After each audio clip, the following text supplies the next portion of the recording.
Millions of mock drafts have already happened, and that means landmines are already taking their place. So today, what I want to do, I want to go through the first 8 rounds of the draft of the current ADP boards, and I want to give you guys the one player that is the biggest landmine in each and every round, the do not draft players. But the question of the day that I want to give you guys is, who is that one player that is overhyped in your eyes, or you just don't see the potential of, and you're just going to be completely avoiding, no matter what, in your drafts this year? Let me know that here in the comments. There's no bad pick here in the first round. But if I had to circle some, Garrett Wilson for his quarterback's inconsistencies in health.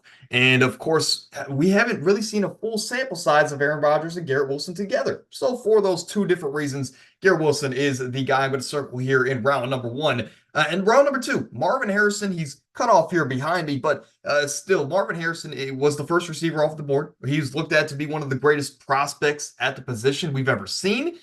I just don't, betting on a rookie in year number one in a system that's going to be a run-focused offense worries me a little bit, especially as a second round pick. Now, upside, he might have more upside than anybody else on this board here in round number two. But for the fact that I think with John Gannon being under that Kyle Shanahan tree, it's going to be a run first, pass later scheme. And with another guy like Trey McBride in there, I just can't justify Marvin Harrison being worth a second round selection. Still going to be a great receiver, don't get me wrong, just not a second round selection. I think he's more of a third round guy. But here in the third round, there's a couple guys here on the right side that I have boxes around, and those are guys that I'm just not the biggest fan of this year because of their situations based on value here, especially, again, in the third round. But we're going to be talking about these Houston Texans receivers. Nico Collins, look, he had a breakout year last year with C.J. Stroud. Their connection's great. He got a bag.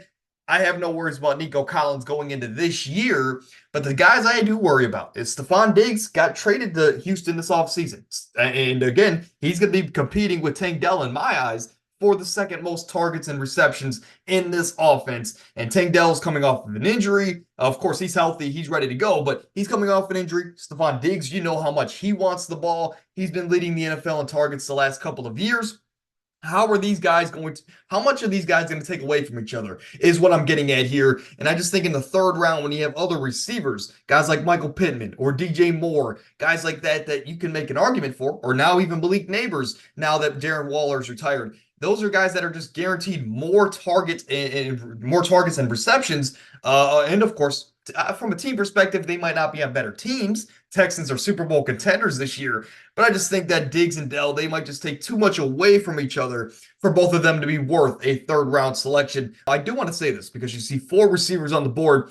It is the most populated position in fantasy football, and not by design. I kind of just ended up picking 7, 8 wide receivers here in these boards, but other positions are circled on these graphics here on the right side of your screen behind me. But in the fourth round, you see it's going to be scary Terry McLaurin. I actually like pretty much every single player in the fourth round. The only reason T. Higgins is circled here on the right side of your screen is because there is still a little bit of a chance he doesn't end up in Cincinnati going into next year. So if he gets traded, he's going to have to adapt to a new scheme, and it's going to be messy for T. Higgins. For Terry McLaurin, his quarterback is Marcus Mariota. I don't think I need to say more. Fourth round selection. I know Terry McLaurin has made a career and a lot of money making bad quarterbacks look good or even decent, right? And that's skillful. That takes a lot of skill to do, right? A lot of talent. But again, Marcus Mariota being your quarterback, and then after that, his successor in Marcus Mariota is a rookie, Jaden Daniels, a guy that did air it out a fair amount at the collegiate level, but it's a different game here at the NFL.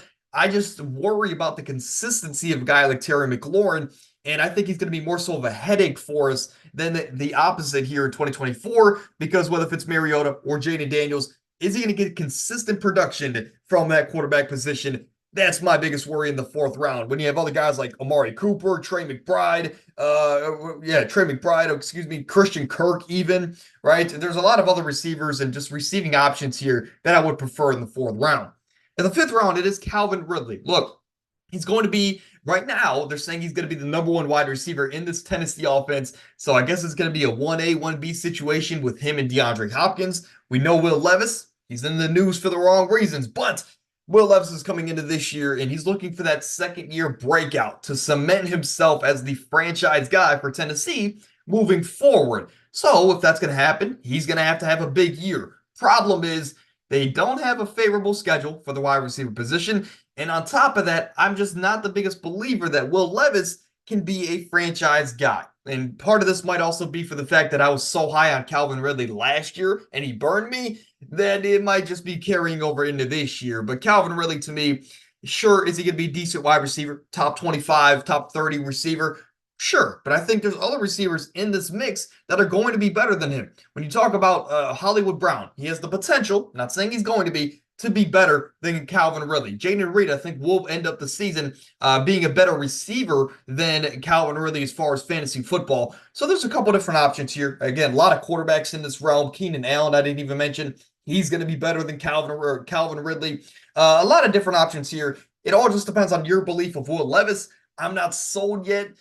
Sure, would I take a sixth-round flyer on DeAndre Hopkins over Calvin Ridley? I'd rather do that. So for that reason, he's at the fifth round, laying mine. And the sixth round, it is Xavier Worthy. Again, I'm not joking. I ended up picking a lot of receivers unintentionally, right?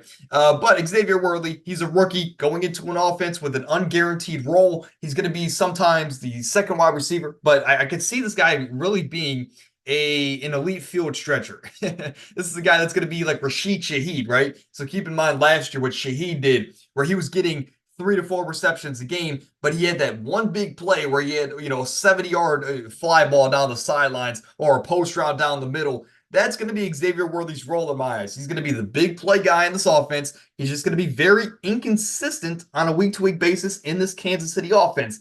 And unless Rashee Rice goes down or he continues to crash cars, and then on top of that, if Hollywood Brown goes down, unless both of those guys go down, I can't see Xavier Worthy being worth a sixth-round selection. Now, again, at this point in the draft, you can take flyers, but I just think that there's better options you can go with. Guys like Chris Godwin, for example. Ladd McConkey's a guaranteed number one there in LA.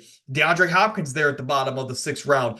I'd like DeAndre Hopkins a lot more than Xavier Worthy this year, because he's going to be a lot more consistent. And Hopkins gives you that elite floor and upside. Unlike Xavier Worthy, he's strictly upside. So his floor can legitimately be not getting playing time. So for that reason, he's my sixth round landmine. At the seventh round, it's going to be Jameson Williams. And for a lot of the same reasons, I know that there's been reports that he's going to take a step up this year. He's going to be a different wide receiver.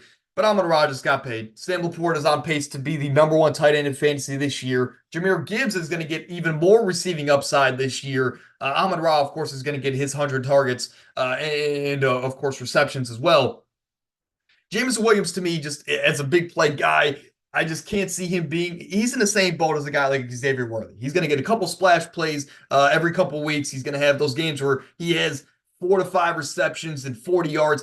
His stats are just going to be okay. And for that reason, he's my landmine here in round 7, when there's other guys on the board that I like better than him. Guys like JSN, guys like Christian Watson, even though he's a little bit shaky. Of course, I even like Deontay Johnson and Brian Thomas more than Jameson Williams this year. But again, Jameson Williams, he has a high ceiling, just not. He also has a very low floor. Same situation there with Xavier Worthy. Now, I'm looking at this board right now, and I probably made a mistake here. In round 8, Courtland Sutton is the selection.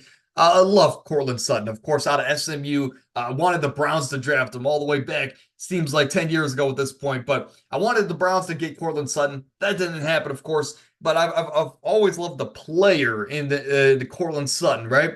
And I only have him here because of his quarterback situation. On a week-to-week basis, are you comfortable with trusting Jarrett Stidham, Bo Nix, or Zach Wilson to make Courtland Sutton fantasy relevant? That's my only question here. But again, it's round 8. Why not take a flyer on a guy that was a number 1 wide receiver last year in Courtland Sutton? But some other guys here that I'm questionable about is this Pittsburgh backfield. Just because Arthur Smith is there, that should help their upside. But how much are they going to eat from? How much are they going to take away from each other? Excuse me here. Of course, obviously, I choked on something. But how much are they going to take away from each other here, right, in that Pittsburgh backfield? That's my only question. DeAndre Swift as well. I do a small part of me thinks Roschon Johnson is going to take over this backfield, and he's going to be the running back to have in that Chicago backfield, even after DeAndre Swift got all that money. But let's take a quick look at the recap here. Again, rounds 1 and 2, I'm nitpicking here. These are guys that are going to be great for fantasy football, but if I had to pick some guys, Marvin Harrison and Garrett Wilson would be those two. Coincidentally, some Ohio State wide receivers. In rounds 3, I have Stephon Diggs and Tank Dell. A little bit worried about how much they're going to take away from each other, fighting for the number 2 slot here in this offense.